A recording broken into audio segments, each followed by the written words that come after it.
Hey, everybody, welcome back once again to another Fly Casual. Corey here. Hey, guess what? It's time for some reviews, and it's time for a big, fat, sweet, hot discussion. Yes, that's right. It's another Fly Casual retrospective. But what you're going to do, you want to stick around because we're going to talk about some comics, and we're going to talk about hashtag resistance before we get into the meaty talk of what Fly Casual would recommend on the literary front. What are our favorite Star Wars novels? You're going to stick around and find out, probably, because it's another Fly Casual. Let's get ready to wrinkle!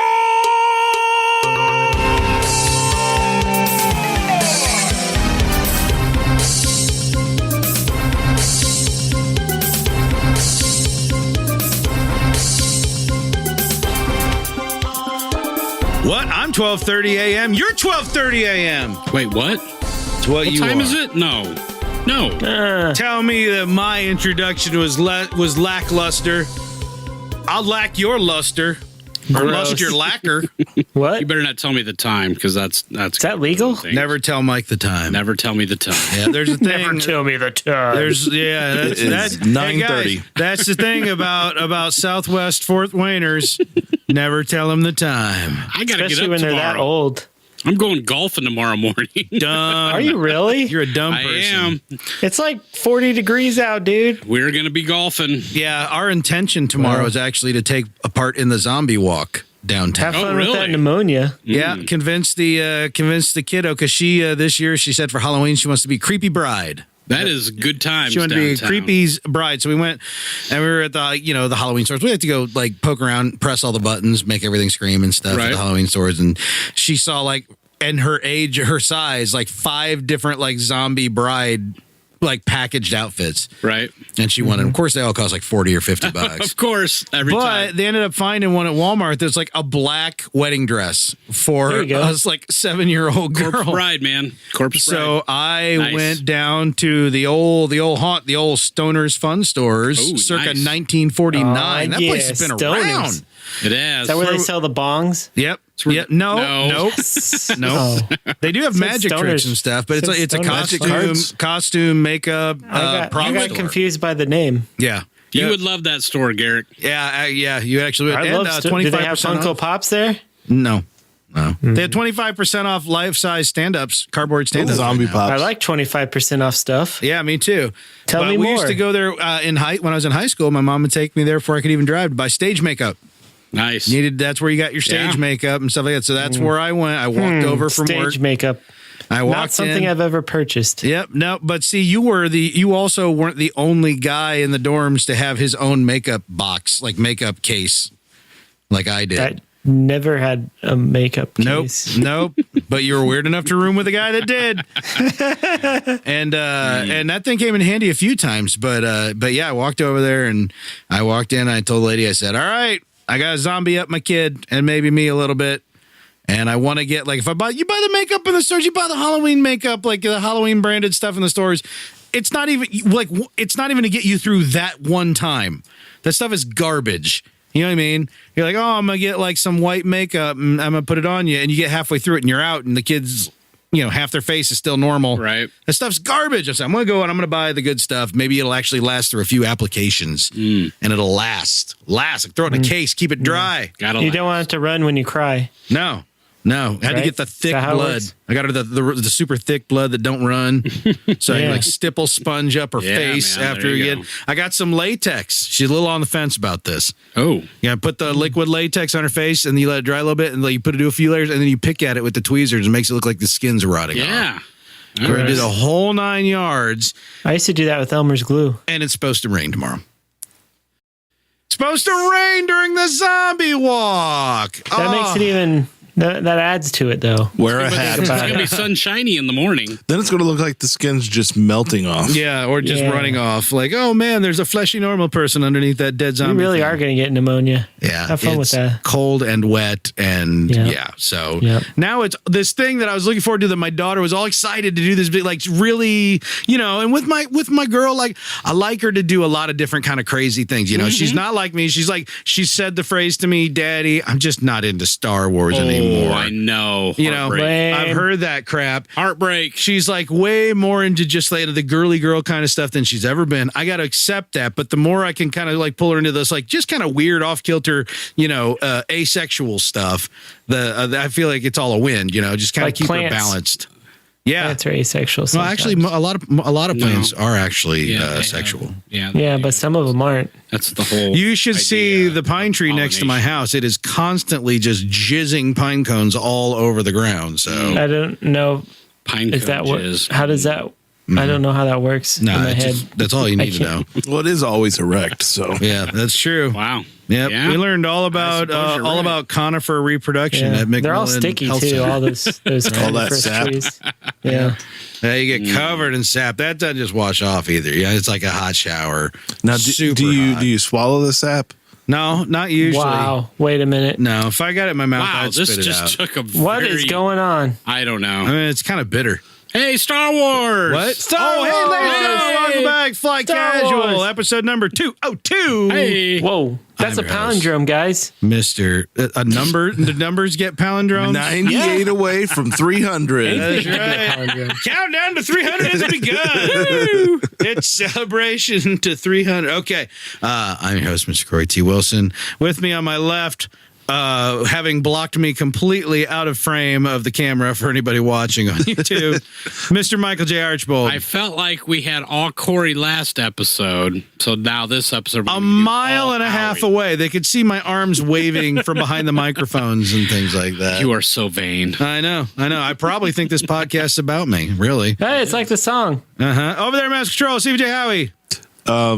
I apologize for my swallowing comment, but not You do. really. I thought you were going to say something totally different. Oh yeah, what'd you think? he Yeah, was I gonna can't even say? imagine, but now I'm just going to say let's race right past that. Yeah. No, I want to hear what Cross pond down a few, Mr. Garrick, not Jay Hardy. I just want to take this moment on my intro to say goodbye to Yui Metal. We will miss you. Oh, yeah. She's gone. She died. She's not Can't no believe longer a member of Baby Metal. Didn't we talk about no this longer last on this episode? earth. No longer. Yeah.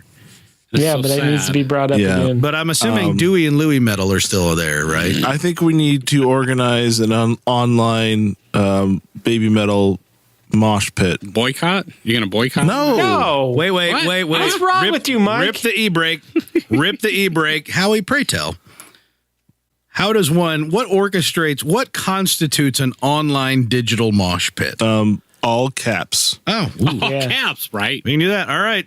Hashtag You ever been cap in an day. AOL chat room circa 95, 96? yeah. That's Chat pretty much room. it. That's it. Woo! Yeah. Oh, A/S/S/L. Where are you from?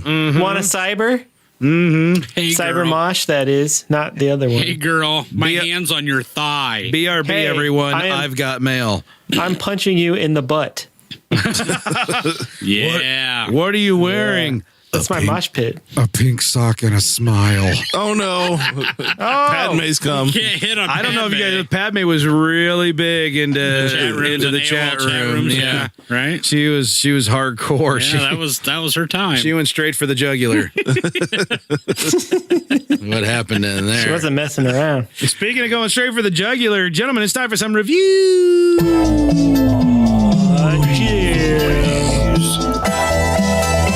Time for some reviews. Garrick. Yeah. What happened? Yeah. Oh yeah. What's up? Hey What's up, man. guys? Hey bro. Hey. Hey, I'm back. Just kidding. Welcome back. I was pondering my reviews. yeah. I haven't, really? I haven't decided what you're doing yet. Making a U-turn, are you? Yeah. So we had a whole slew of comics Oh, justice. We did? and a TV show that came out. New one called Star Wars. Wait, what? Star Wars Resistance. But first, comics. Okay. Comic? Which one? So we had Star Wars 55 that came out that had one of the biggest of Star Wars events of all. of all time. Yeah. I still tried Of so all hard. time. I tried so hard to get you guys to say that a couple weeks ago because it was on the list of Yeah, secret I words. knew it was on the list. That's why I didn't say it. She I'm did. resisting the bell. I probably would have thrown up if I said it. Yeah, At almost the there. Oh, just missed it. Yeah, anyway, so this for those who are longtime listeners of the show and readers of the comic know that the current Star Wars main title comic is kind of an in between A New Hope and The Empire Strikes Back. And the Rebel fleet has amassed and now are being systematically destroyed by Darth Vader. And in the last issue, 54, we lost our General Draven. He died, got his neck snapped. And that tied up that loose end. He was well, in the this a-hole comic, from Rogue One, right? the a-hole from Rogue One, as he's affectionately known as. I knew it. Yeah. So in this one, we have another major character who bites the dust. What? Yeah. General Dodonna. What?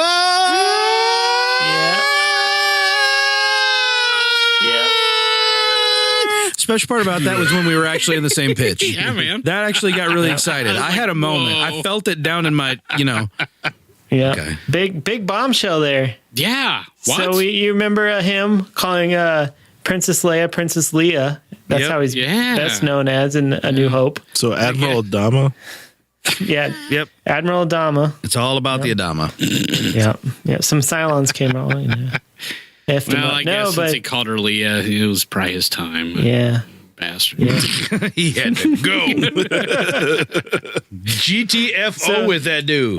Observant viewers of the Star Wars movies will notice he was in A New Hope, but he did not appear in any of the subsequent films. Now that's when you start flashing Mon Mothma around the next time we all Yeah. get together. So, for where'd he go? Somebody was What observant. happened to the silver-haired fox, huh? Where's that guy? Huh? He died. He got blowed up. In this, he got I'm pretty Darth sure Vader- he died. In order to let the fleet escape Darth Vader's clutches, he hung back to take the brunt of the Force and got exploded. Know how While that the goes. other people Did escaped. he try going to hyperspace at people? He couldn't. Engines were shot up. That'll do it. That's how they Yep. get you. Couldn't do it. Ran out of hyperfuel hyperspace. At least flowing they everywhere. covered that base. Yeah. The cool thing was Hera actually was in this issue, and they brought back that cargo transport ship thing that they stole in one episode of Rebels. Kind of looks right. like a wedge with little hangar bays underneath it. Yeah. You know that Yeah. thing? They brought that back. That was kind of cool. Big old, So, yeah. carrier. That's the stuff I love. Yep. So they're tying Crossovers. stuff together, cutting off loose ends, answering some questions like, where's that General Dodonna guy? He dead? That's the answer. Was that a question that anybody asked? I did. I'd wondered that all my life, actually. I can't even Okay. remember if Well, there you go. he was like in the Legends, if he even appeared that often I or at all. never thought twice about it. Really? Yeah, I like to be that honest with you, guy. I can't remember him appearing in Legends either. Yeah. Maybe it happened. So- I don't remember. There we go. He did. Oh. Good for him. Dead. So yeah, good issue overall. I thought it's kind of closing up an arc. Maybe the next issue will have a new artist on it, which is interesting. So we'll see how that works out. And Sana Solo's back. Yay! Yay! Yay! She's So got dreadlocks. she does. She hot. I want dreadlocks. I do too. Mm-hmm. I don't know if I have enough hair for it though, because I think you have to have more I'm than pretty men. sure you don't. I want dreadlocks like Jon Favreau in PCU. I'm just saying. Maybe I can get extensions. There you go. Yeah. I'll just cut half of my hair off, and then we can have equal dreadlocks. I'll get a weave. That's what I need. But I can do that. Yep. Pull that off. Can Well, pull wait, that what off. are you going to attach it to? He's going to That's- screw it you into his just- skull. You just need a little bit attached to, and you just flip it over Staples. and tie it. It's staples, That's how that yes. works. Staple it right to my scalp. Yep. It'll be. So anyway, we also had a Darth Vader issue came out where we got some backstory on this mask that we've been seeing pop up all throughout these comics, the Mask of Lord Momin. And I just love how they're going back in time with this a little bit, kind of to the old Republic, it seemed like. And we get some backstory on Momin. He's an artist who liked to kill people. And that was his art. It was great. Yeah. I like Right. how Vader just walks around with his hand outstretched and the mask floating around in front of his hand. He can't carry it. They don't want it to look too Shakespearean. just Well, has his- the cover is pretty much Shakespeare, him holding Yeah. the mask in front of him. Oh yeah, and staring right Yeah. into the eyes. Yeah, but in the comic, he's just holding out his hand and it's just floating around. Like, I can't be bothered to touch this thing. Now, this is kind of Cylon looking. Yeah, it's a very interesting mask. Like this is a very twisted character, this Lord Momin, because he's obviously an older Sith, and his whole deal was he liked to capture people at the moment of death, I suppose, because that's like where his real art lies or something. I don't know. You have to read it. It's really strange. It's a really twisted character. For Star Wars, it's a little out there. Yeah, it's a little out there, but I liked it because it's out there, but it's still cool, I guess, in a way. Yeah, so he's gonna build Vader's gonna build his fortress, and apparently it's this Mustafar, I think we mentioned before, is like some sort of nexus in the Force. And I guess kind of like in Rebels where the wolf door kind of like touched into the, I guess, the alternate world outside of time or whatever. Yeah. So I guess Mustafar is one of those nodes, and Vader's fortress is supposed to be some sort of key to open one of those doors. So interesting. That's pretty interesting. Yeah. So continuity. Mike loves it. We'll see how that plays out. As a matter of fact. And speaking of Vader's Castle, I had some IDW comics that have come out, one a week, called Star Wars Adventures, Tales from Vader's Castle. The voice really makes it. Whoa. Whoa. Yeah, so these are okay, I guess. I've read the first two. They're all right. I mean, yeah, the first two are all right. So basically, there's a main story that's going through this 5-issue miniseries of this group of rebels trying to break into Vader's castle for whatever reason. And then whilst breaking into the castle, they tell a ghost story while they're in the middle of this comic, each comic. So like the second issue had Count Dooku in it, and they were telling a time where Count Dooku turned into a vampire. So that was pretty interesting. Yeah, I read that one. That was something else. Yeah, because didn't he play Helsing, right? The actor, right? Oh yeah, he did, didn't he? Yeah, so that was funny. You are correct. Yes. So yeah, they're just fun, dumb comics. Kind of cool stories in the middle about like I guess more of the supernatural side of the Star Wars universe. So yeah, I like these. These are very comic-y. Oh, very comic-y. You know what I mean? Yeah. Just little crazy side stories, and don't most of these have two stories in them as well? Or so the main story, and then the story like that one of the characters in the main story tells the rest of the characters in the main story is like a mini comic in the middle. Man, I'm looking at issue 3, and I would swear to you that right in the middle of the comic they just changed inkers. Changed, because they're two different stories, and they have two different artists. Yeah. Oh, right? It looks like from one panel to the next that it's the same thing. I don't think. Oh, really? Yeah. Oh, okay. Well, maybe. Well, some of them they do. I'm not sure on issue 3, but issue 2 is more pronounced the change in the artist. Traditionally, the art on these IDW comics have been more, kind of kiddie comic-y. Cartoony. Yeah, cartoony. But actually, there's a couple of them where the art is actually really good. Yeah. No. In issue 3, it's just from one panel, like from one page to the next, the inking just changes 100%. It's really off, but it's the same artist, but the inking just is completely different. Yeah, if you look at issue 2, it's definitely more pronounced, I think, because it's just like a totally different art style right in the middle with the the coloring and tracing and all that stuff. Right. Yeah. But yeah, cool. If you want to check those out, I think they're pretty good in my opinion. So yeah. Again, are they full price? Yeah. I think they're $3.99 maybe. Yeah, sounds right. I don't know, or $2.99. I can't remember. They're good though. They're good. I enjoy them. Yeah. So guys, yes, we had a new show drop. What? New show, new stuff about the Star Wars. Oh boy! About the Star Hash Brown Resistance.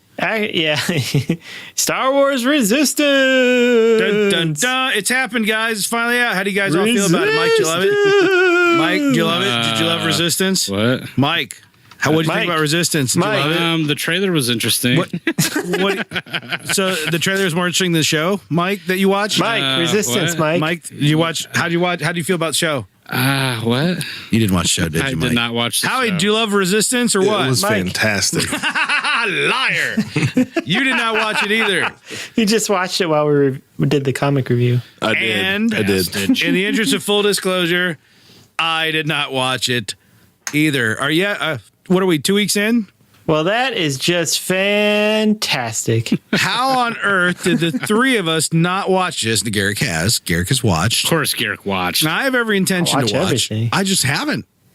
I really don't care right now. It's one of those things where like we're going in right now where it's like, all right, Garrick, we don't even know what Garrick's hot take is. We haven't discussed Yeah. it. Yeah, for the not listeners. at all. Yeah, This I have is no idea what all he's going to say. hot take, baby. Yeah, this is going to be a complete reveal to us. So if you haven't watched it either, I'm assuming most of you probably have. I don't know.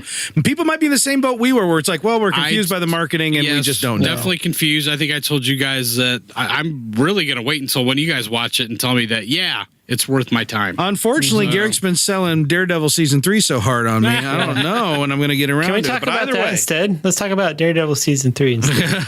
oh no, oh no!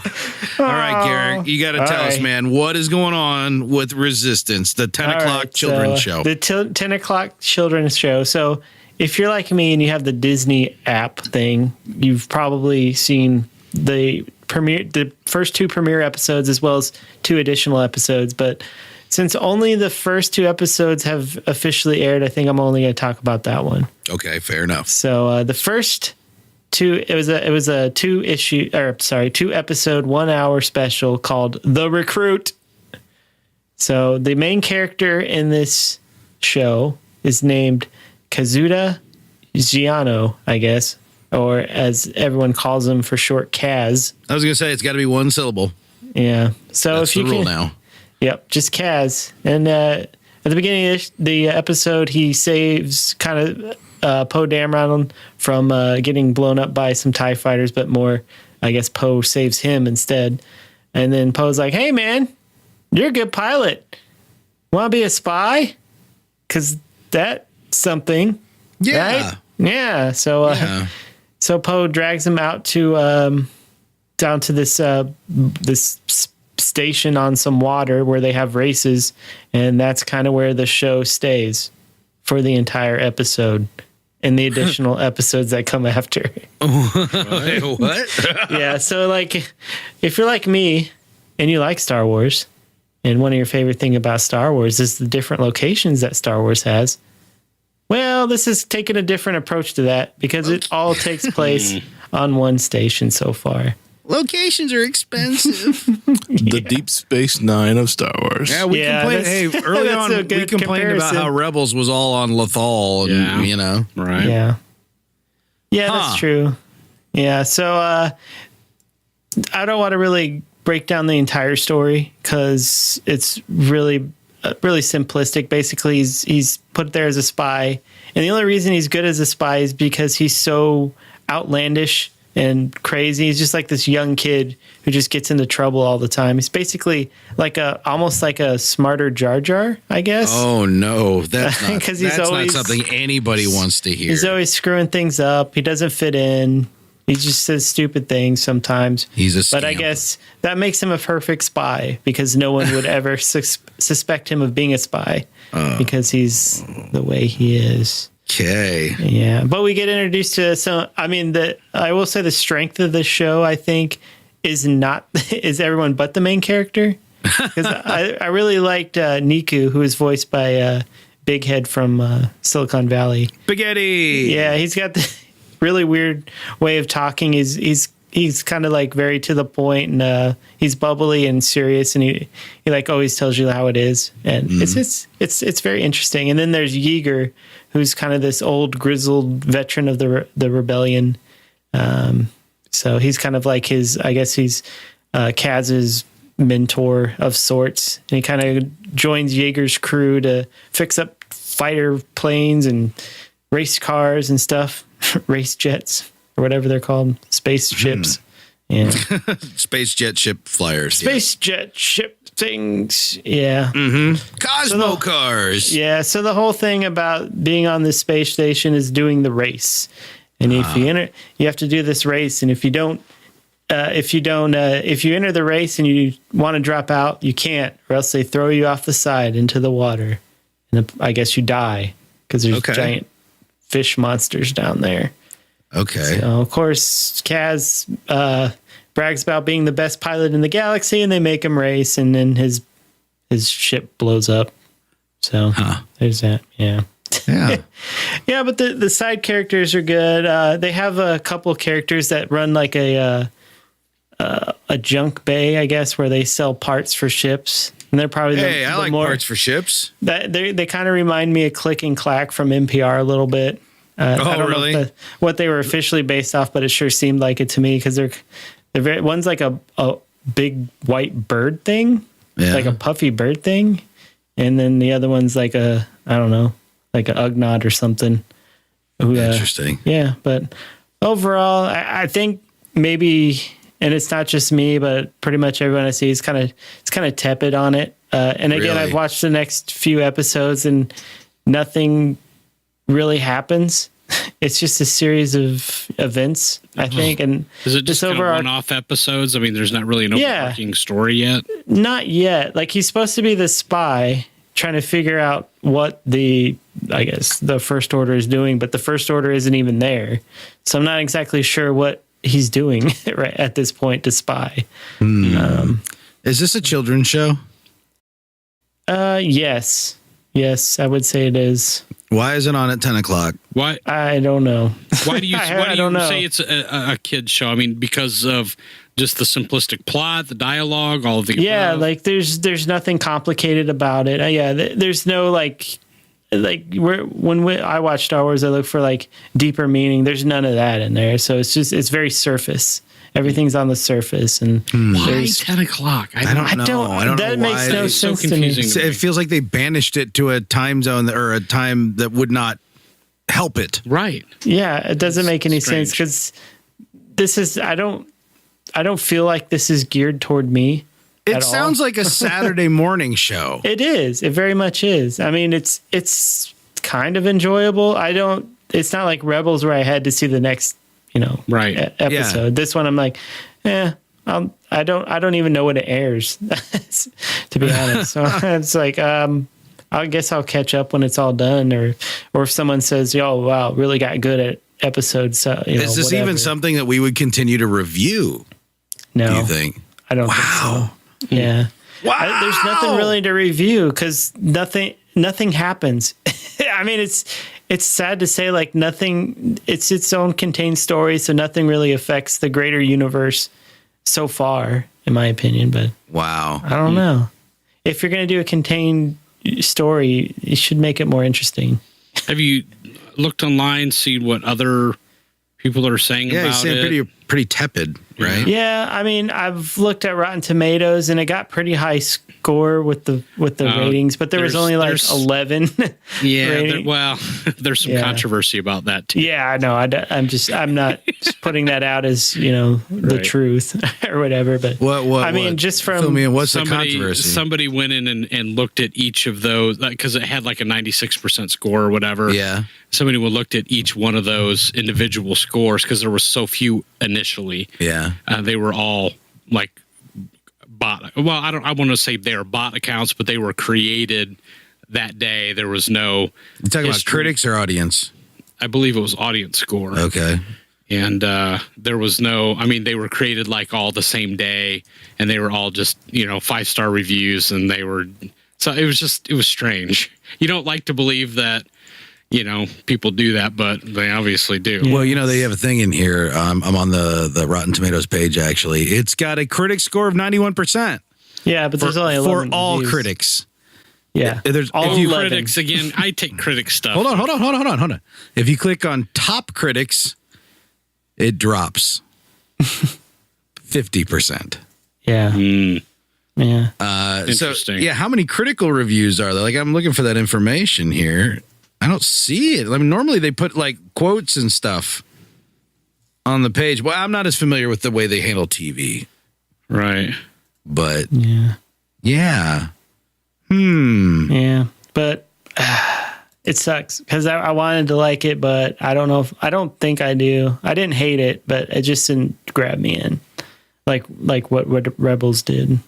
I mean, they don't put the Lego shows at 10 o'clock. You know, but this what I get the feel from this is like the Lego stuff, like the same pace and humor, kind of. Yeah, just a little less slapsticky. That's a good comparison because he's kind of like the Freemaker Chronicles. Yeah, that's the one. Yeah, exactly. The main kid from that one. It's kind of similarity there, but I don't know. Wow, didn't this one? I don't know. I'll watch maybe the next two episodes. I watch the next two, maybe the episode after that, and we'll see how that goes. This is coming from people who love the Forces of Destiny shorts on YouTube. Hey, those are great. It's not like we're just piling on because we don't like anything that's not, right where we're the center of the target demo. This is just a weird thing. Yeah, and I'm not like when you write a story, in my opinion, if you have a main character, you want people to relate to that character, to maybe see some of themselves in that character. But I don't know who's going to see themselves in that character unless they're like a kid, like a younger kid who has like attention deficit disorder and gets into lots of trouble or something. Well, you just named a lot of kids. Yeah, so I guess there's your target audience. Okay. Yeah. 12-year-olds with ADD. My heavens. Well, I'm still going to give it a shot. I want to confirm or deny. Yeah. I want to see if it hits me the same way. I'm sure people love it for their own reasons, and I'm just not one of those people. So you're just not people. Garrick's not people, you guys. I'm not a people. No. Sorry. I'm Canadian. I'm not people. Yeah, you're right. It says, let's see, 10 reviews are fresh, 1 rotten, but only the 1 rotten one is the only one that qualifies as a top critic. I'm looking at audience scores right now, and I mean, these are all accounts that don't have any pictures, and they're all just 5 stars with no commentary. Yeah. It's like there's no featured audience reviews yet. It's like with Rebels, I follow a lot of Star Wars people on Twitter. And with Rebels, I mean, people are tweeting out left and right. On this one, the silence is kind of. I have seen nothing on Twitter over the last 2 weeks. Mm-hmm. Nothing, not one single blurb. Okay, here's funny. I've gone through 4 pages now on the audience reviews. They've all been 5-star, no comments. Now I'm finally on a page where I have 2 comments, and one of them is 1.5 stars. It says really bad writing. Oh no! So, wow, you're right. That was Garrick. They're all just like don't tell a smattering. They're all a smattering of first names and last initials that are suspiciously diverse. Right. Yeah, weird. I mean, some of them don't sound like very common first names. Like it's funny because like all the first ones are all 5 stars, and then it looks like somebody picked up on, hey, these are all 5 stars, and then other people jumped on and started doing kind of the opposite. So do people actually put their real name in the audience reviews? If you get further down, really bad writing. Names. Finally, I had to get to like page 4. Yeah. To actually get some substance. Yeah. So there's that. Strange, man. Good stuff. Yeah, boy. That's disappointing, man. Oh, man. After that, they're all like, there's like a whole chunk right in a row of dog crap reviews. Right. And then it goes right back to the 5 stars with absolutely. So it looks like almost every review that says something is giving it 0.5 star or 1 star. Yeah. So I don't even trust those. But they're all the ones that are actually saying something. Right. All the 5-star reviews. Okay, here I finally got to some 5-star reviews that have like a sentence. Okay. That makes me that at least feel a little better because man, there's a ton with just nothing. Yeah, I don't see how you could give that 5 stars, even if you're being honest. Seriously, that doesn't make sense to me. I can understand. I'm really maybe suspicious 4 of these names. Aiden, Evan, Kai, Joe, George, spelled with a J, so it could be Jorge. Laura, Henderson. I guess that's a first name. Danny, Sydney, Paul, Alex. Like it's just I don't know. Feels weird. If there's something strange Something's going not on. Right. Yeah. Horace. It's the Russians again. Sid. Yeah. Harris. Russians are sicking us on each other. Rondald. You know what I mean? These are the kind of names that you expect in like a phishing scam you get in an email. I'm not trying to put people down, but Rondald, is that supposed to be Ronald? But they just threw a D in there for fun? Maybe it's Rolled, like Roald Dahl. Oh, yeah, it could be. Maybe it's Roald Dahl, but like in one name. Yeah. Yeah, I don't know about this. That's his screen name. I don't know about this. Yeah. So anyway. Also, some of the 1 stars and half stars don't even have a name, but yet all these 5 stars are a name and a last syllable or a last initial. Here's not Daisy J, but Diazzy J, because the A and the I are switched. Right. But if you go to all those that have a first name and a last initial, like they've reviewed nothing else. I mean, these are like brand new accounts. So. Yep. Oh, that's goofy. Who felt pressured to do that? Seriously. What little I'm gonna save it. I'm gonna show them. There's a lot of like I know people spell names funky. There's misspelled names in here, flat out. Marvel's Daredevil, 88%. Oh, that's too low. Come on. It's only going to go down. Is that audience score? I believe that's a critic score. Oh, those critics are dumb. That's 100%. It is 98% for audience score, buddy. Yeah, it is. Should be 100%. Adam P. gave Resistance 1 star, and his entire comment was LOL ellipsis. but that's the most honest review. That review has been red flagged. Oh, not all these completely. The guy who just says "lol" is red flag. Like it was reviewed. That's bullcrap. Bullcrap. You said "lol." That's not a review. Oh boy. Guess it's better to say nothing than I guess 3 letters, huh? Technically, I don't know what a red flag even means. There's a lot of red flags on these reviews. Maybe that's just a thing. You're giving me a red flag. Oh yeah. Just give me a red rash. You know what I'm saying? I'm concerned. Yeah. I am a man of concern. I mean, but we have the Mandalorian coming up, so that's what my point was going to be. I mean, like right now, all we have for the next 14 months is Resistance and the Mandalorian. And comics. And the Mandalorian don't even come out until next year. Comics. It's a few novels. I'm with you, bro. Trust me. The comics are what is keeping me afloat. So yeah, comics. But even the comics, buddy, we're down to like 1 title, right? I know. Vader's ending in December. Wow. And Chuck Wendig got fired from the other Vader, so who knows what that's going to happen. I don't know. I mean, does that tell you? I mean, are they really pulling back that much to try to? I mean, I don't know. I think they have. Out there. I think they're pulling Charles Soule off of everything. I think he's working on something they haven't announced yet. Yeah. Something secret. I'm talking about overall, though. I mean, it seems like we've really dialed back. I mean, do you think they're trying to create some buzz again by just not having that much between now and creating F9? Scarcity to increase demand? Right. I mean, honestly, I think that's a good way to spin the situation, but I don't think that's the intent. I think it's more of like let's stop the perceived bleeding and and reset. Yeah, like we've got a lot of injured limbs that we need to bring back around. So in the meantime, here's your right hand. Use that. But see, if that's the case, if that's your opinion, and I tend to agree. I mean, again, to me, if it's not your opinion, I adamantly disagree. Good. More evidence, really, that Disney's. They're not just ignoring this and pretending there's nothing wrong. I mean, they've got their hand on this. Maybe we don't understand. Obviously, not so much with the Resistance. Well, I don't know. Again, the Resistance is a big question mark to me. 10 o'clock, but it seems to be like a kid's simple kids cartoon. That has to be the dumbest decision I've heard of. If I was the creators of this, I'd be pretty upset. Yeah, it sounds like they knew what they wanted to do. Yeah, I refuse to believe that if this show is as Garrick, says. I mean, Garrick, glug glug glug. But I love everything. if Garrick's, I'm easy to please. Let's just get it out there. Hitting it on the nose right there. You are pretty easy. Then I refuse to believe that the creators didn't know what they were doing. So I have to blame it on marketing, right? I have to blame it on the people who threw it in the time slot and they're intentionally trying to make it fail.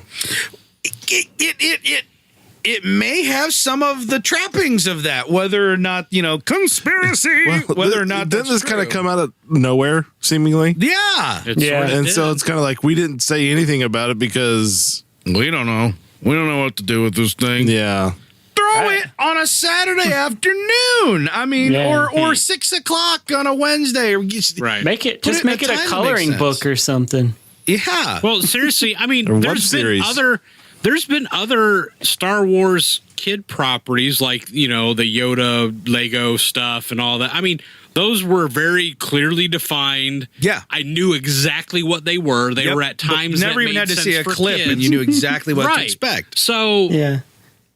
this Resistance seems like, we're making it for kids, but we're putting it at 10 o'clock. Maybe that'll draw some people to watch it. I don't know. No harm, no foul. What a waste of my favorite character. Oh, like, I don't know. Yeah, they're not. There's no main character except Poe, who's in the very beginning, and that's That it. was my joke. Yeah. Because So they're that's- still Didn't get it. waiting for a He reason to didn't get care about Poe. I honestly, well, BB-8, I guess. if you I care feel about There you like go. I like BB-8. I feel like we're so early, even though Force Awakens came out, 3 years ago now. Many moons ago, That I still feel like we don't know enough about the Resistance era to care enough about And a then cartoon. what we wanted, I think what we all wanted was, okay, there's going to be a cartoon. It's going to give us a reason to care. Please, cartoon. Please make us love Yeah. these movies more. Please. Well, I guess, to be fair, we do need to give it a few more. To be fair. No, I don't need to disagree. give it a few more I episodes. don't disagree, and maybe they'll hear some of the criticism and try to do something different for next season. I don't know, Yeah, more blood. Well, if there is a next season. but I still feel Decapitations. like, if there's no viewers, they won't. Maybe they'll do bring it. Daredevil into it. Shut And up, Bullseye. Howard. Ooh, I'm in. I'm back Bullseye in. flying Back a TIE in. fighter. Daredevil's a Miraluka. man. I'm just saying. That's Yeah, that's true. fair. He sees through the Force. You know what? I mean, part of the problem though is that we're, even with Rebels. I mean, Clone Wars, we had characters that we knew and identified with. Even Rebels, we had that. Even though it was a brand new crew, we still had Ahsoka. We still got Not right away. glimpses. Not right away. We didn't have Ahsoka right away. I know, but I'm naming other characters if you would let me. We had Vader in that show. We had Leia. We had Tarkin. Lando. Thrawn. We had other recognizable characters that we care about. That Hondo. that. The problem with the Resistance era, Yeah. from my perspective, is that we were so quick to let's just kill them all off, and this is all new. It's new, and it's like. But now you've killed off, Luke, and we don't have Han anymore. Well, to this me, is those before are that, though. I understand that, but okay, I guess you could put them in. You're there. probably not going to have Well, how- Luke. Yeah, I that was would gonna kind of break the That story. would break the story. But Luke but Skywalker, I we mean, thought you went away. do you see what I'm saying though? Is that when you have a cartoon in this era, when all the characters are brand new and we haven't told the whole story yet of the saga, that it would be nice to be able to rely on some of those, even though you don't make them your main characters. It would be nice to be able to lean back on recognizable characters like a Leia or a Han. Or recognizable situations. Sure. Like saying, okay, we're going to explain how this happened. Well, it's like there's still so little footing on all of it that it'd be hard to even ground into like, okay, well, this is on Jakku after Battle of Jakku or some space junk. Like there's not a lot of stuff in there that we even have to ask questions about. You know what I mean? Right. It's like when you start a new job and they're like, well, you're not asking enough questions. I don't know what question to ask. You got to tell me a little bit. You got to teach me enough that I can spot the holes. Right. When there's just massive holes. Garrick's mom. Whoa. Then it just it's hard to Hey, man. Yeah. I like to point out that Mike just leaned over and reached over to Howie and tapped the bell himself. Yeah. Excitedly. See, here's- Grinning sheepishly. Yeah, you're Garrick's saying bring mom. main characters. I think this would have worked a lot better. Well, first of all, it takes place 6 months before The Force Awakens, so there's not much wiggle room in that. Nope. To me, this would have worked a lot better if they would have said it 10 years prior. Yep. Have Poe that as the was main dumb. character, and just have him be the race pilot. Maybe be like this moody little guy, Yep. and then Hey, man, Why not? Why Why not? And We're then you supposed see to him care come out about of his these shell new and saga characters. become the Poe we know and love. Meets Yeah. BB-8 along the way. Amen, brother. Amen. That could have Already been better. the whole story. How he met BB-8. Already better. Already. We haven't even watched the show, and that's already better. They could have done the exact same script, and it would have been all But great. it's only going to get 3-star reviews. Speaking of 3-star reviews, it's time for the Porkins Bite of the Week. Oh, no. We did this last Only week. 3 stars. No, he's up to 3 stars now. Oh, he's up to 3 stars. Celebration. I don't know if y'all know this, but you was talking about Battlestar a couple times earlier. Yeah. Oh, yeah. Funny you should bring that Stop up. talking about Battlestar. Did you know that Universal Studios sued Lucas over the design of R2-D2?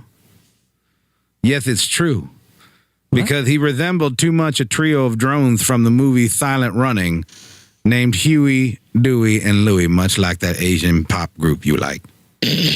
No. What? No, they're not. They dropped the charges, though, because Fox countersued and said, oh, yeah? R2 look like your drones from that movie? You know that Battlestar Galactica thing you've been making? And Universal slunk away.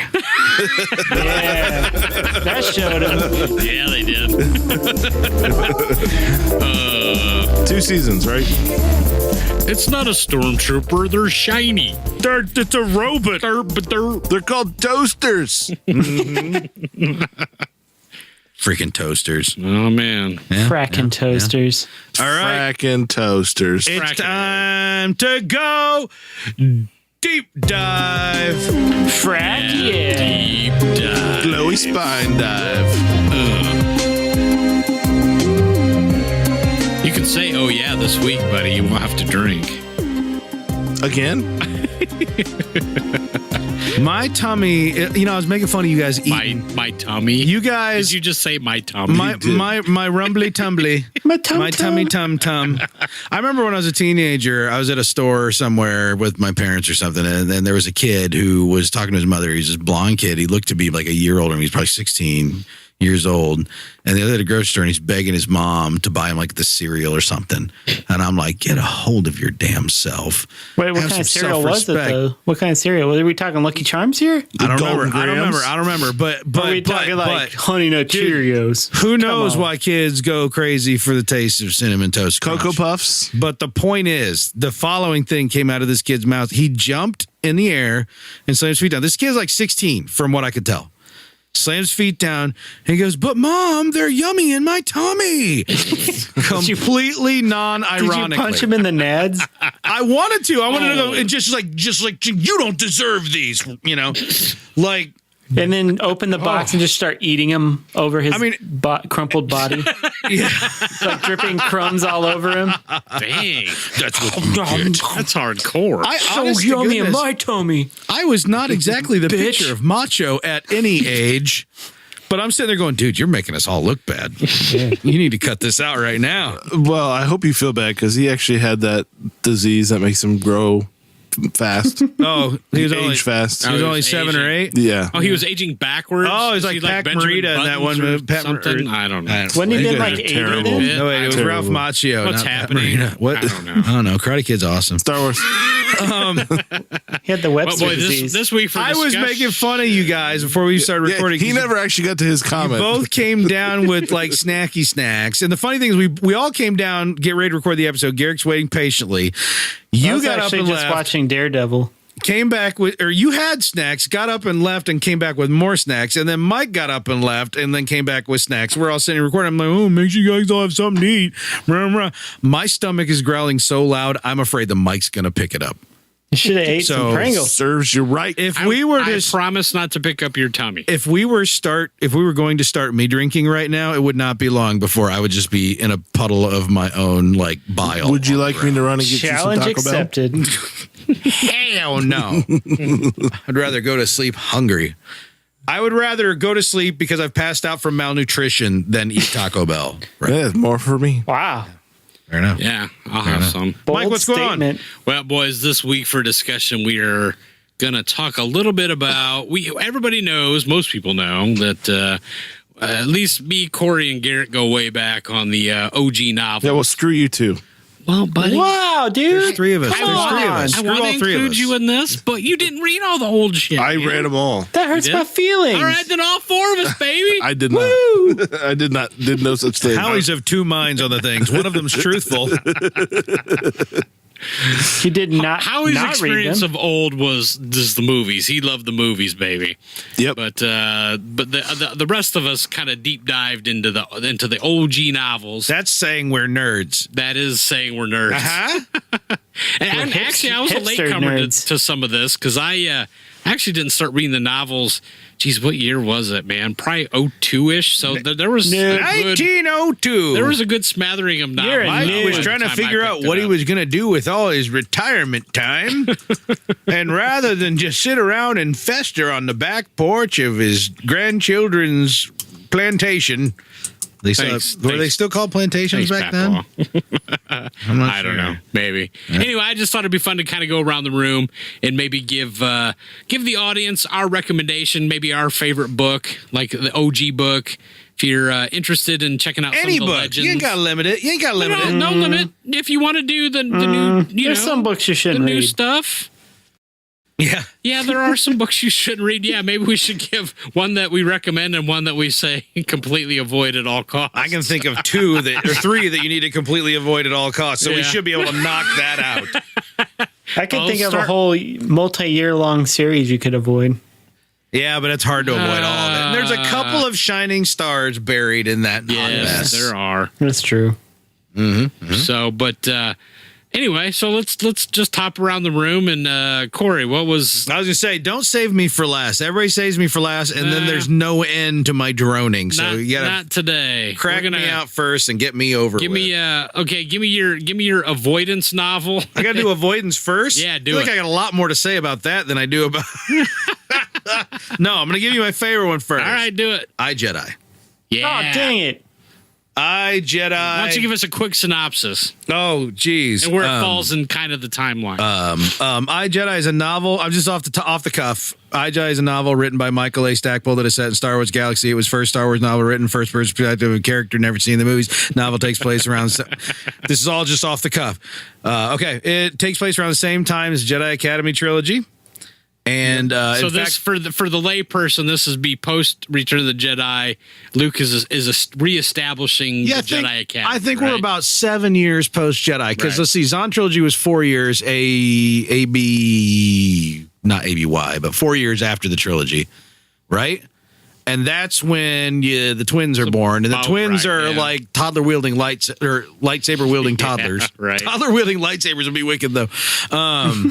In Jedi Academy, so I would say about 7 years after the movies. Feels right, yeah. I don't know the exact ABY. I'm not looking at a timeline. It's all right. The Wikipedia page. 11? That. I mean, my stream of consciousness doesn't have It's that. 11 ABY. Is it 11? Yeah. So right about that's Shoot, about right. I got my essential chronology book, man. The OG. Oh yeah, Essential right back here, Chronologies. right back here, bro. I love that. That's baby. still. Oh man, there's some good stuff in Yeah, there. there is. And I got a couple of them. They have the expanded one that they did. But anyhow, I Jedi is about Corran Horn, who was a member of Rogue Squadron, who. It kind of goes into his background a little more too, like his family background, which was part of like the Corellian Security Force, which was like the homegrown kind of pseudo military around Corellia. And he's force sensitive, but he's always ignored it. And Luke said, "Hey, come be a Jedi," and he's like, "No, screw off. I'm a pilot. I'm gonna be a pilot. I'm gonna be a pilot. The best pilot in the galaxy. But yeah, so he's an X-wing pilot, stuff like All that. my life. But then his wife gets kidnapped. And so his wife, Mirax, daughter of Booster Tarek, big time.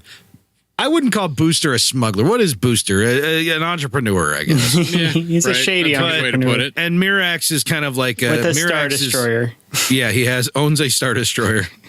Partially. It's basically a mall. It's a right? giant mall casino. Yeah. Yeah. With More or less. some guns on it.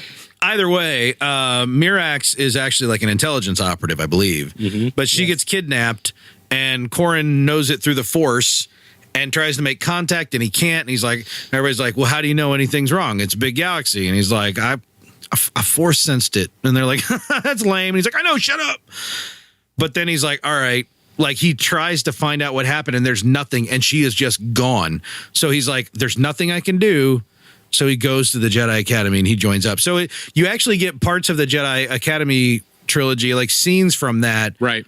redone with Corran there and from his perspective. Because yes, it's all in first person. Right. Which was a little jarring at first. I actually put it down the first time I tried to read it, and I picked it up months later and then just devoured it. Yeah.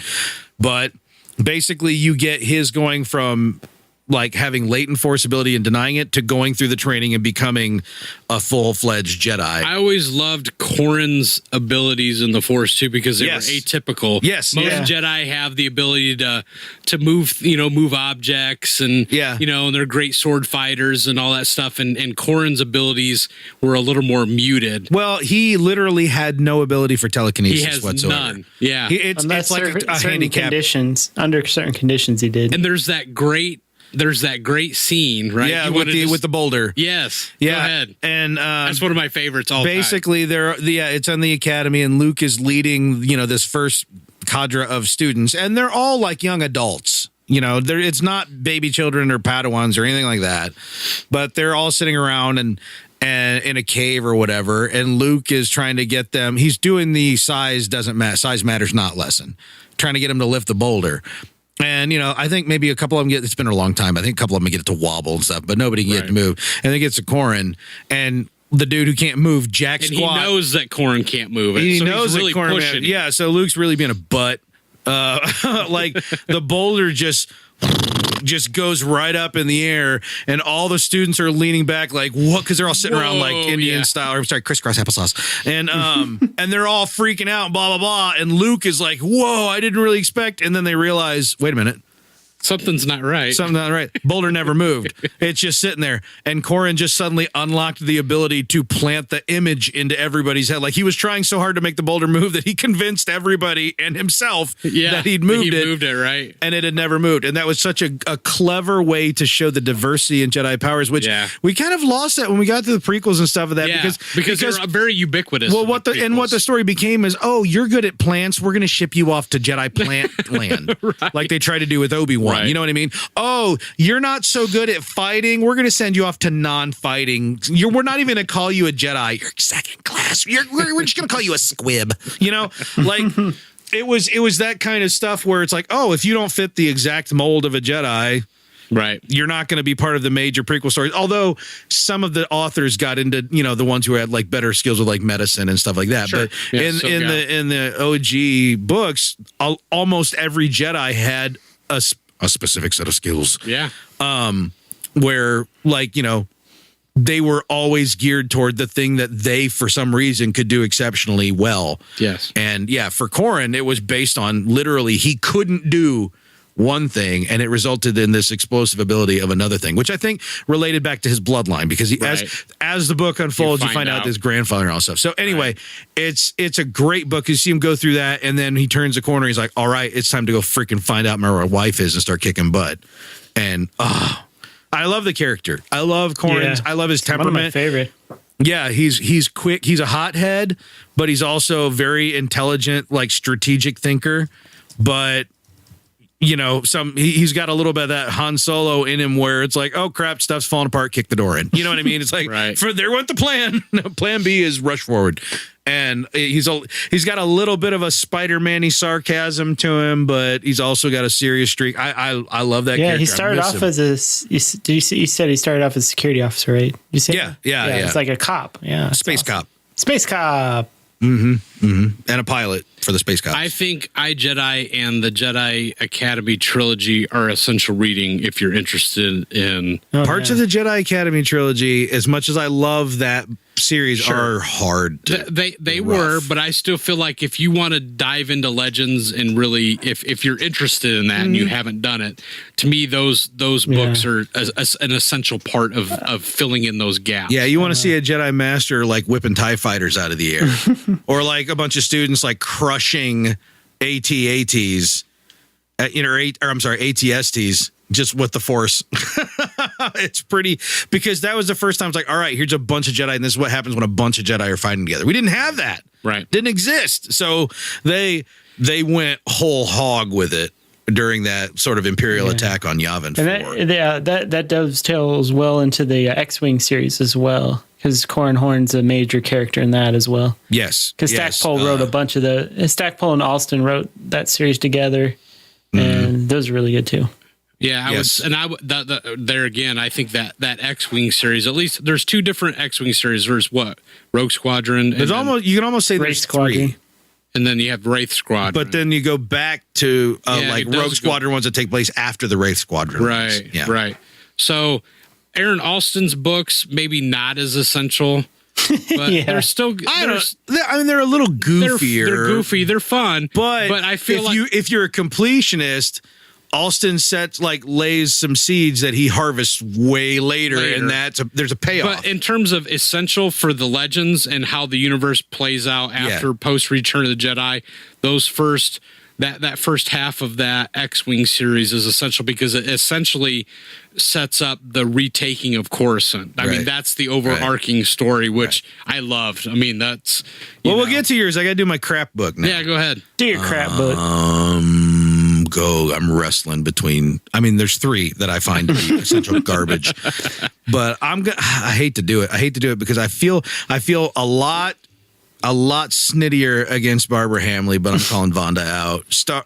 Crystal Star is a trash novel. That's horrible. Okay. I always get some of these confused. So what was the main premise in that book? Dude, I don't know. Is that the one where they're wandering? Well, the it's one of 82 books where the twins get kidnapped, So, the twins have been kidnapped again. You think we'd put a tracker on these children by now, nanny cam, something. But and then there's some kid and they're trying to I believe they were trying to get Force potential to unlock. They were trying to force children to become Force sensitive. Is this one where we first hear about the paddles, the Force paddles? No, Force paddle. Oh no, that was in Jedi Academy. That was Jedi Academy. Jedi Academy? You're right. Not to be confused with the paddle beamers, which was actually the Truce Bakura, yeah. So paddle beamers were the Siruvi blasters. They were like tennis rackets that they shot at people. Right. Okay. And but the Force paddles were something Luke discovered. They measure midichlorian counts. Where did he? Yeah, more or less before midichlorians even existed. But was that technology he had found in Mount Tantus or something? I don't remember. They found it the ruins of the temple or something. Yeah, that's how I remember it. Yeah. But anyhow, that I still can't. I mean, Star by Star, Crystal Star could have been a great novel, and I still would hate it for Waru. The Force-ish, sensitive-ish, master-ish, spongy thing, amorphous floating blob from another dimension. Yeah. Yep, I said it, from another dimension. Essentially, he was Melbar. From Futurama. Yes. He had a bunch of cult that worshipped him and stuff, and Luke's like, I want to figure out what this is. He's literally from another dimension. Yes. Oh my gosh. But the book was actually terrible all in all, so I don't have to feel bad about hating Waru. That's a horrible book. And you know what? I've never read anything else that Vonda wrote, but I'm curious because I'm wondering if she's actually a pretty good author that just wasn't a good fit for Star Wars. I have no idea. Be. Yeah. But yeah, there have been sci-fi. Well, it's kind of like R.A. Salvatore. Right. If I judged him solely on his first the kickoff to the Yuuzhan Vong's, I would be like, that guy's the worst author ever. Prime, yeah. But then I've read his other works, including Episode 2, right? Yeah. Right. And I'm like, no. Yeah. No, he's good. What happened? Right. Who did that to him? Who touched him where? Who hurt that man? Anyway. I always wondered if that whole kickoff and the idea of the Yuuzhan Vong and all that stuff was his idea. It can't have been, right? No, it wasn't. They'd actually decided they needed to do a unified. Right, and it was, I mean, they had at that time decided to sit down authors. We're going to have all the authors all contribute to a story rather than having, now these aliens hate us. Right. Now these aliens hate us. Here comes the Empire again. Don't worry. It's this admiral with his fleet that he stole. Yeah. Right. The warlords. I love how they even came up with a shorthanded to talk about all those bad random Imperial dudes who don't get along that are just showing up and attacking people. Warlords. It's Warlord Zinj this time. That's all right. Yep, it's Zinj now. Now it's Dala. So that's me. That's me. I'm out. Garrick. No, I'm up. Well, You're up, baby. Corey stole mine because I Jedi's the best book ever. written. God, it's good. So because Corey stole mine, I'm going to cheat. All right. I'm going to say the Star Wars Republic Commando series Really? by How's that Karen Travis. Yep. Karen, Mother, Trucking One of Travis. the greatest Star Wars authors of all time. Of all time. So and one of my favorite Twitter people. So I didn't actually read these until way after they came out. Oh, yeah. Because they were based on a video game, the Republic Commando video game for the Xbox 360, I believe. Yes, they were. And she's actually written quite a bit of companion material for games and stuff. Oh, yeah. Yeah. Yeah, so it took me a while to get into these, but once I did, I realized the mythos of the Mandalorians and how they tie into the clones. And then the clones being thought of as individuals, all synergized in these novels. Genesis. This is the genesis of that. Like what we see in the Clone Wars, where we see that each clone is they're all the same, but they all have different personalities. They're all basically different. I think it started in this series, or in the video game, I suppose. But they explore the mythos of that. They go into like the Jedi relationship to the clones. Some of the it goes all the way up to even Order 66 and beyond. And some of the clones have falling out after Order 66 because they realized, they didn't have back then they didn't retcon the inhibitor chip into the clones. So some of the clones could think for themselves and like, oh, this isn't right. Let's not do this anymore. So, it's very interesting. Karen Travis basically created a Mando dialect. And at the end of some of the books, it'll have a bunch of Mando words in the translations. It's great how she tackles it because the clones are trained by Mandalorian warriors, not just Jango, but there's other ones as well. So in doing that, the Mandalorian, they're trying to learn the Mandalorian culture as they go along. And so they end up picking up these phrases along with you as you're learning it with them. So you kind of like want to somehow work them into your vocabulary as well while you're talking to people, and then they'll have no idea what you're saying.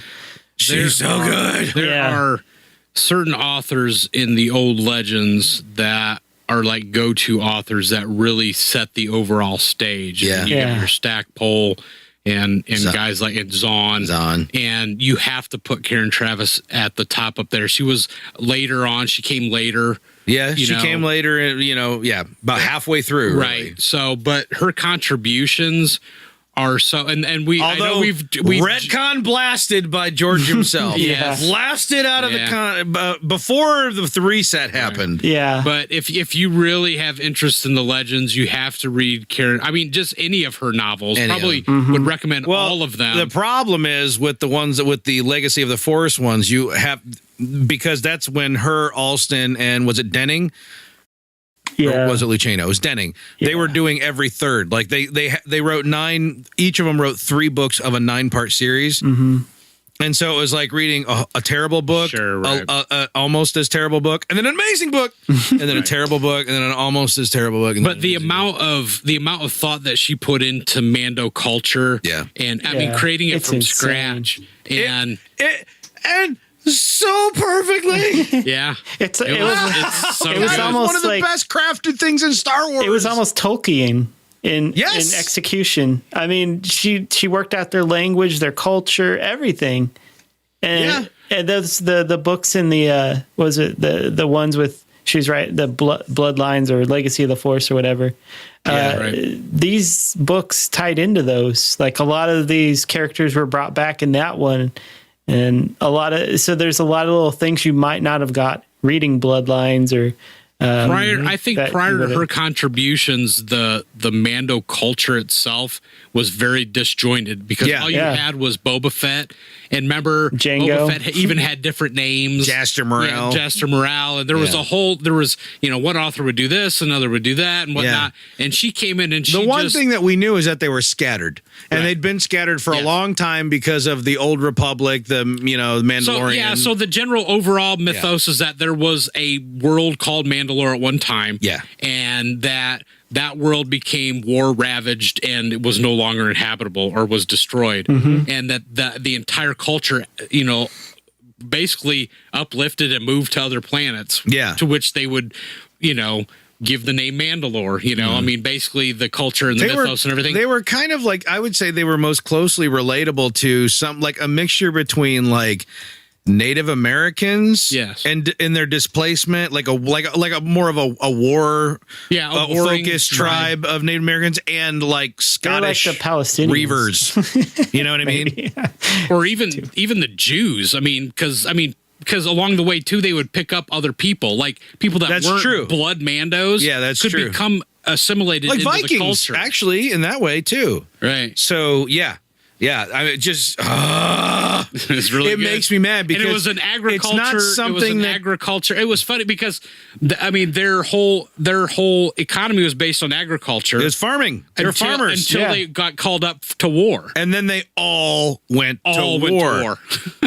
And like everybody, the kids, everybody were part of the war effort. Yeah. And so it was, they were actually, they wanted to be peaceful. They wanted to work the field and drink and sing at night. Never turned away a request or the call. Yeah. But they were all also about like helping your neighbors. Like everybody wasn't Boba Fett. They weren't all like, hey, we don't trust your house because our house is this way than what we have now. And I loved her handling of Boba Fett as well, because at one point in her mythos, Boba Fett was called to become Mandalore. Mandalore is the title of the leader of the Mandalorians, and it was his call, it was his turn, but he almost rejected it. He flat out didn't want it because his bounty hunter lifestyle was not the lifestyle of I'm not here. I can't lead people. I've always worked by myself. I'm not fit to lead. And they're like, but you are the one. This is your responsibility. You're the one person that people will rally behind. Right. That reluctant forced leadership thing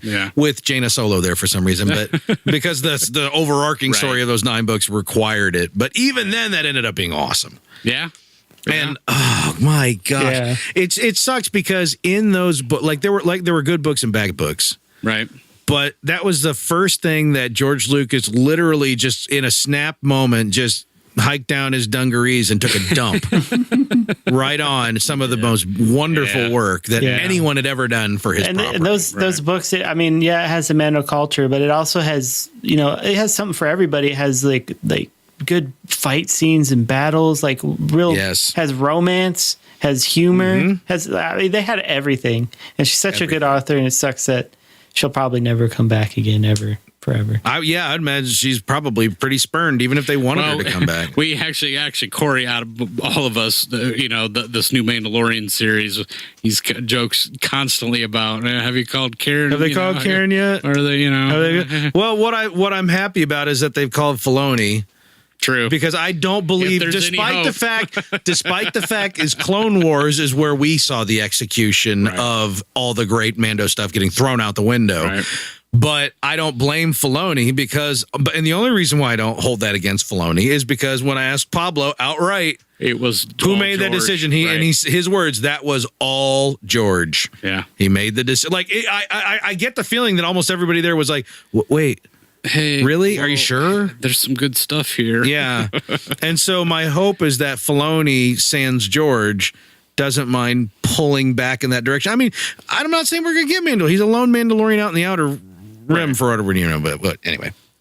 Anyway, what's your stinker, Garrick? My stinker is Planet of Twilight by Barbara Hambly.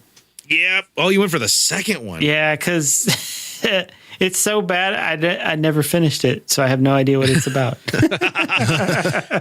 You get 15 pages into that book, and it's so clearly an FU to Kevin J. Anderson. Yeah. Who also wrote the Jedi Academy trilogy, but I don't want to go too deep into her previous novel, but she'd written a previous novel that was so bad and left so many open-ended things that literally I don't think an author could have written anything to come after it without going back and closing these doors.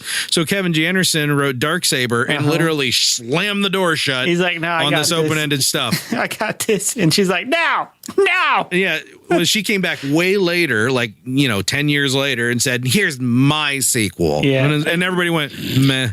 I think those 3 are informally called the Callista trilogy because they all had either, I guess, a disembodied or bodied version of Luke Skywalker's old girlfriend. Okay, Yeah, so computer. Luke Skywalker's computer girlfriend. right.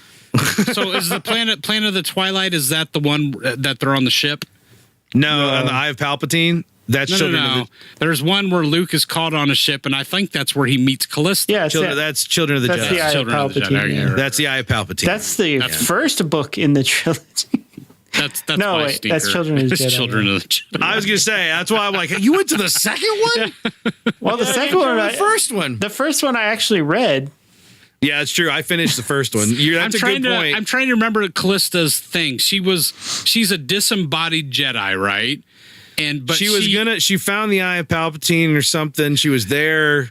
It existed somehow. Remember, the prequels weren't out yet. Right. And she died, so she just like force pushed her consciousness into the computer.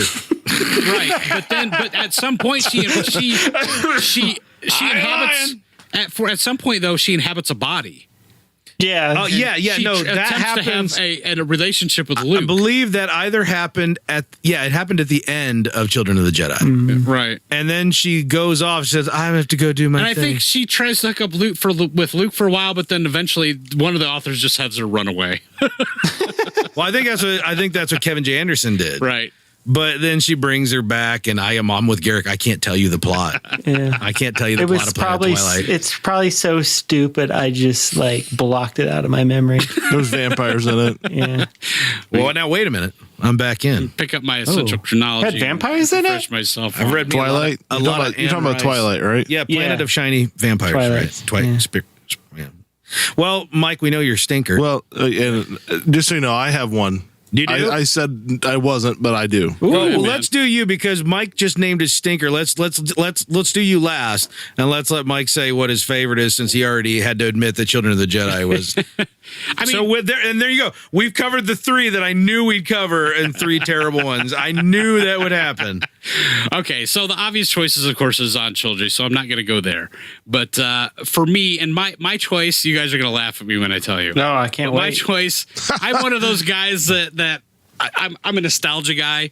So one of the probably the first book that I read after I decided I was going to read Star Wars books was I looked at all the available stuff out there, and I picked the one that immediately picked up right after Return of the Jedi. Truce of Bakura, right out of the Bakura. gates. Oh, wow. Right out of the gates. If that was the first one I read, it would probably be one of my favorites. But it was like, Well, that's the first one fifth I read, and it Really? wasn't my Yeah, I mean- favorite. And you're right. Maybe it's because I read it first, and that was my only exposure. And I mean, there was enough excitement and adventure in it to keep me engaged. yeah, and and velociraptors with electric, It was dumb. electric tennis rackets. it was dumb. They put people's consciousness into ships.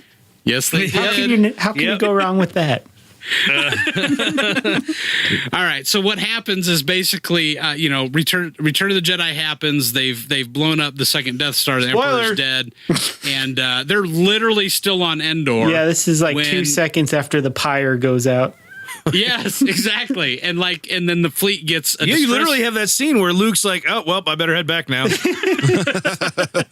But the fleet gets a distress signal from a nearby planet, and they feel like, okay, we've got to go investigate.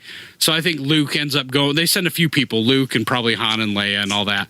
And so it's a signal coming from a planet Bakura, and Bakura is it's occupied still by the Empire. Yep. So the Empire, even though the Battle of Endor has happened, the Empire hasn't crumbled yet. Yeah, they're at least not aware that they're going to Right, exactly. So so these guys are basically the first people to start informing the Empire outside of the Battle of Endor that hey, the Emperor's dead. Yep. And but the Empire doesn't relieve their grip on Bakura. There's some friction, and it's really fun to watch that play out. It was, yes. Yeah. Because there's a common enemy, and it is these little velociraptors that are invading Bakura. Well, some of them are bigger than the other ones. The blue ones are Yes. bigger than the red ones, or the red ones are bigger than the They blue ones. I don't They're like remember. Allosauruses or something. They're like something out of like a Tecmo arcade game. They're basically From the velociraptors 80s. that are sentient, and they carry little bags. Well, And because they have smaller arms, so instead of having a blaster from that they can Primal hold Rage? out, it's a paddle that they goes it's under their arm. Yeah. that they can grip in their armpit and go pew pew out of the handle. See, But it's not a blaster, it's a laser beam. They're straight out of Dino It's a Saucers. straight laser beam, yeah. I think I fought them in Sunset Riders. I'm not sure. And actually, there's a love interest for Luke in this, too. Yeah, I was going to say, Luke had another girlfriend that I really wish we'd had. Luke got around in the old days, man. Yeah, every lady writer that came along wanted to hook Luke up because they had a crush on him when they were little or something. Like every single one of them was like, all right, I got Luke's perfect woman. I'm going to describe myself with, I don't know. But there was just it was kind of like every time Barbara Hemley wrote, if Han and Leia were in a scene together, here we go. They were doing it, yeah. They're getting ready to do it. Han could not keep his hands off Leia when Barbara Hemley was writing. Nah, I wouldn't either. You knew there was like, all right. But yeah, what was her name? Captain. I want to know her name really bad. You keep talking. I'll look it up. Okay. I'll look it up. All right. So yeah, just the interplay between. So essentially, what it boils down to is that the rebellion and the Empire. Basically, the rebellion has to convince the Empire on Bakura that, hey, we need to hook up. We got to fight this common enemy together, or we're not going. And the Imperial that's in charge of the planet is very reluctant to do that. And but I think at some point he comes to realize, oh, geez, the Emperor's dead. We need help. Yeah, we need the help. And you're here to give it. Right. And Garrick Captison. Yeah, Garrick. That's it. Yeah. Wow. Mm-hmm. And Kathy Tyers, the author of that book. And Kathy Tyers.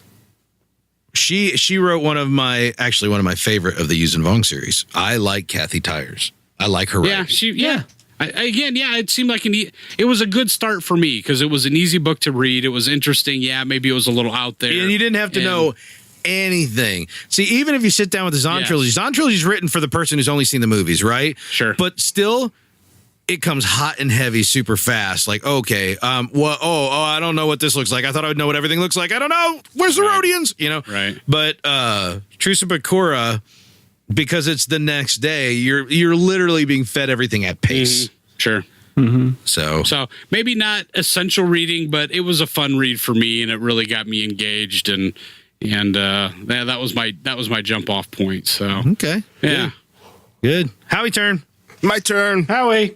Well, as we had discussed earlier about doing this, and since I haven't really read a whole lot of books. You keep saying that, but I'm like, you've listened to so many that I've never even read. Yeah, I've most of the stuff that I've listened to have been within the last few years. Yeah, but still. So, but I got to thinking, I was like, you know what? I really, really liked Lords of the Sith. Yeah, you've said, I've mentioned that a few times, and this is the Vader Palpatine novel. Yeah, yes. Written by Paul Kemp. Mm-hmm. And are you familiar with his past works? Because he really didn't start until 2010. I was going to say, in literally zero ways am I familiar with his works. Coruscant. Yeah. The Old Republic, The Third Lesson. Oh, yeah. The Old Republic, Deceived. Oh, Deceived. And then there's a few more, but I don't know if you've ever read his, but I really enjoyed this book. I haven't listened to the other ones. I've just only listened to Lords of the Sith. Old Republic Deceived is really good. But really, the kind of old, I'm not as good as as these guys at picking out all the details, but the overall plot of the thing is Palpatine really wants to. Well, actually, go back. It takes place 8 years after the Clone Wars, and Palpatine really wants to control Ryloth. Yeah. Okay. Yeah. And he wants all the spice. Spice must flow. So the kind of overall plot of the book is there's people on Ryloth that want to fight the Empire, and so battle ensues with these one of the main characters is Champ. No, hold on. Cham. This Hera's daddy, isn't it? Cham Syndulla. Yeah. Ah, nice. So there's a nice little tie there. And so the couple things that I really liked, the two main things I really liked about this book was Vader's conflict with himself. Yeah. Because he kept having memories of his past life and struggling with becoming a Sith. And then with Palpatine kind of, knowing what was going on and the struggle between the two of them. So that was fun to read and see play out. But then also seeing Vader like he was at the end of Rogue One. Yeah. They have some badass Vader. Nice. Going on. That was, he's force choking people in another starship, Yeah. Right. He's flying a TIE fighter and choking other people out, Yeah. flying other ships. And it's, just stuff like that. That's just really fun to read and or listen to. And I really enjoyed that one. So I would definitely recommend. Yeah. I don't think I've read any Paul Kemp. I don't have any familiarity with his work. That's one work because I've been looking for what's some stuff that I missed that I don't know that I don't want to read. I'm not sure that I've missed on purpose. Right. And Paul Kemp is one of those. By the way, you said Coruscant. I forgive you for that because if you look at this quickly, that's what it looks like. Oh. Cross current. Oh, But this novel, I forgot totally. this one even existed, and I wanted to bring it up because Cross-current. did you guys remember that there was a novel starring Jaden Core, the main character from the Jedi Academy game? What? Yeah, cross current. Really? Yeah. Yeah. Yeah, Cross Current. And there's it's a about sequel, I Jaden think, Core, too. and it's about a ship from back in the hyperspace wars that somehow gets sucked into present day, and it takes place after Legacy of the Force. Pretty So this was cool. right before they started doing that Fate of the Jedi march. Wow, really? Yeah. Huh. So that's another Had no one that I idea kind of that want to go existed. back and read that because Yeah. I'm like, man, I don't know anything about that book at Yeah, all. right. So sorry, I don't mean to hijack, No. but thank you for pointing that out to me. Yeah. Thank you for correcting my mislook. Yeah, I totally want to read this now because that's the thing. I'm like, who wrote a book about Coruscant? What? Yeah. This is Other than everybody. I love for a while. like how he was saying, I love the dynamic between Vader and the Emperor in this book. Because the Emperor is this, they're doing this thing to quell the resistance on Ryloth, but the Emperor's only really there to test Vader and to egg him on and to see how far he'll go and to see if he's really committed to, I guess, the Sith way. Because they go into that, I think, was it the cave of these weird monster things, and they don't have lightsabers, or did they? I don't remember. I think it's been a while since I've listened to it. So. Yeah, but it's basically like Force Unleashed with, Vader couldn't handle it. And the Emperor's like, well, cracks his knuckles. Guess I got to step in. Yeah, and that was just destroys these creatures. And it's just like, holy cow. I kind of almost forgot about that part. But yeah, seeing the Emperor kind of go to town too is... It was pretty awesome. Because other than jumping at Mace Windu whilst spinning, Yeah. we haven't really seen him much other than lightning bolts. Yeah, I cannot say enough about this book, and I would definitely recommend picking it up. Now, I'm gonna bring a book up that what did you say the Stinker. the stinker? Yeah. Well, it's actually a book I personally really like, Oh. but it's not going to be one that is for most people, and that's Tarkin. Oh, yeah? You said it was a pretty dry read. It is an extremely dry read, but I love the content. Just And that's a the Tarkin. That's a Luceno. That's Jimmy the Looch, right? Oh, yeah. yeah. So Jimmy the Looch can shake me off pretty quick. He's done some stuff I like, but you're right. It was, and of course, it's him writing about Tarkin. So just a dry person in general, coming off, with that guy writing him. So, excuse me. I really enjoyed it because I don't know that I'd say I'm a fan of Tarkin, but I like his character for as much as, he's on screen and stuff. But it's, really interesting and fun to learn more about him. But yeah, that's a tough one for me to recommend to anybody. I still haven't finished that one.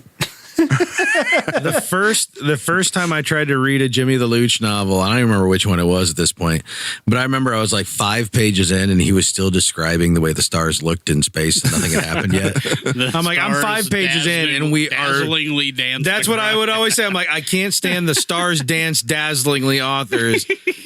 And that was him. He would go just into such detail about something. It's like, dude, I get it. The night was moist. Okay, well move to on. be fair, that's half of Star Wars. Oh my god! My first book. At least he didn't come up with lightsabers weaving baskets because that was Troy Denning. My first exposure to Jimmy the Looch was Cloak of Deception, and that was pre. I liked that book. Yeah, it was good. It was. I don't remember Cloak of Deception. It was pre Phantom Menace. Yeah. Oh. It was an Obi-Wan and Qui-Gon. Qui-Gon book. Qui-Gon. Qui-Gon. Blah blah blah blah blah. Anyway, wasn't that all about we got a Chancellor? That's almost like a double ding. Wasn't that all about Chancellor Valorum and stuff? there you go. And that was all for Petrie, by the way.